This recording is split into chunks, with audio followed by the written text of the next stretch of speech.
Miarabantsika ary namana malala amin'ity fiaonantsika mahafinaritra ity. Alakamisy 20 febroary, mihoatra kely noho ny mahazatra ny andro amin'ity febroary ity. Ity zany le atao hoe année bissextile dia manana tombony ray andro ny volana febroary. Kanefa tsy hoe tombony fotsiny fa fanararaotana ho antsika araka ny lohahevitra jerentsika androany dia ny amin'ny hoe tombontsoa ny fifandraisana mivantana amin'Andriamanitra. Apokalipsy 1:1-20 zao ny ambaran'ny tenin'Andriamanitra. Ary tsy nahita ny tempoly teo aho fa ny Tompo Andriamanitra dia ny Tsitoha sy ny Zanak'ondry no tempoliny. Tontolo-kevitra any amin'ny lanitra vaovao sy ny tany vaovao no soratan'ny apôstôly Jaona ho antsika ao amin'ny bokin'ny Apôkalipsy 1:20. Tsy nahita tempoly teo aho, tsy hitako intsony ny trano fivavahana, fa ny hitako dia ilay tompo Tsitoha, ilay Zanak'ondry ny tempoly. Inona moa ny ilana ny tempoly? Ny tempoly dia tsy hafa fa tranon'Andriamanitra, toerana natokana hifandraisana, hidiranan'Andriamanitra, ahitantsika ny voninahitr'Andriamanitra. Izany mazava-dehibe ny makany am-piangonana mivavaka mba hahita ny voninahitr'Andriamanitra. Fa rehefa any amin'ilay lanitra vaovao sy tany vaovao isika dia tsy misy tempoly intsony, fa isika mivantana no ahitan'Andriamanitra, ahitan'i Jesosy Kristy. Manana tombontsoa mahita mivantana an'Andriamanitra sy Jesosy isika rehefa any amin'ny lanitra vaovao sy ny tany vaovao. Zao ny ambaran'ny tenin'Andriamanitra amin'ny Korintiana 2:7-10. Korintiana 2:7-10 manao hoe ankehitriny isika dia mizaha ao amin'ny fitaratra ka tsy mahita marina, fa rehefa tonga izay fotoana izay dia ho hitantsika amin'izay tena endriny tokoa Andriamanitra. Haivy Andriamanitra mitovy endrika amiko, haivy Jesosy mitovy endrika amiko. Dia ho tadiditsika ilay tena nambarany tamin'ny nanamboatra ny Adama sy Eva hoe andeha isika amorona olona tahaka ny endritsika araka ny tarehintsika.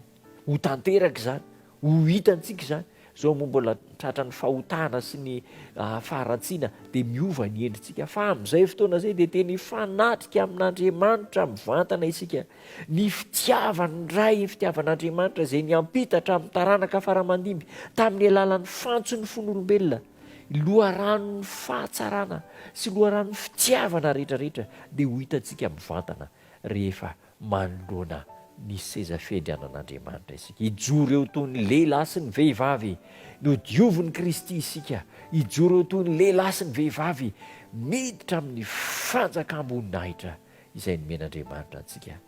Ny lanitra dia fanantonana tsy ankisalasala an'Andriamanitra, fanantonana tsy misy mpanelanelana antsika sy amin'Andriamanitra. Ary arakaraka ny hijoroantsika eo amin'ny seza manoloana seza fiandrianan'Andriamanitra no ahitantsika mazava ny endrik'Andriamanitra.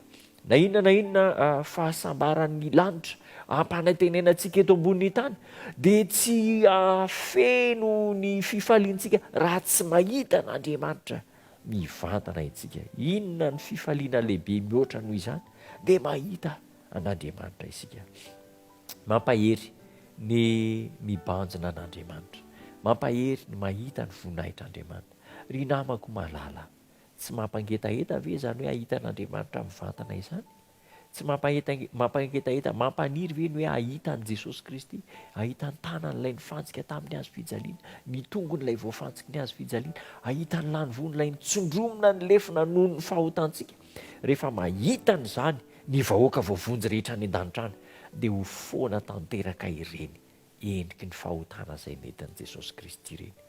Tombontsoan'ny fifandraisana mivantana amin'Andriamanitra. Zao ary aza miandry any an-danitra vao hifandray mivantana amin'Andriamanitra, fa dia ny ety ambonin'ny tany dia manana fahazarana mifandray amin'Andriamanitra.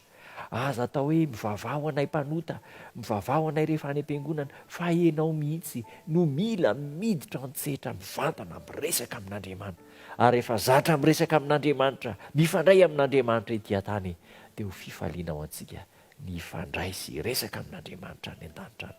Ho tanteraka aminao izany, ho tanteraka amiko, ho tanteraka amin'ny tokantranontsika rehetra, ny ankonantsika rehetra hivavaka isika. Tombo tsara misaotra anao izay, ahita mivantana anao izay rehefa any an-danitra. Andray ny tananao izay Jesosy, hisakambina anao izay, amina anao izay rehefa tonga any an-danitra. Ety an-tany ampianaro hifandray mivantana aminao, hiresaka mivantana aminao, ka tsy ho vahiny aminay intsony ny hifandray aminao rehefa any amin'ilay mandrakizay. da io ny tsirairay avy manaraka ny fandarana ampahirezo ny kivy sy ny ketraka sy trano ny marary. Da io ny asanay sy ny fianaran'ireo ango zanakay amin'ny anaran'i Jesosy Tompo. Amen.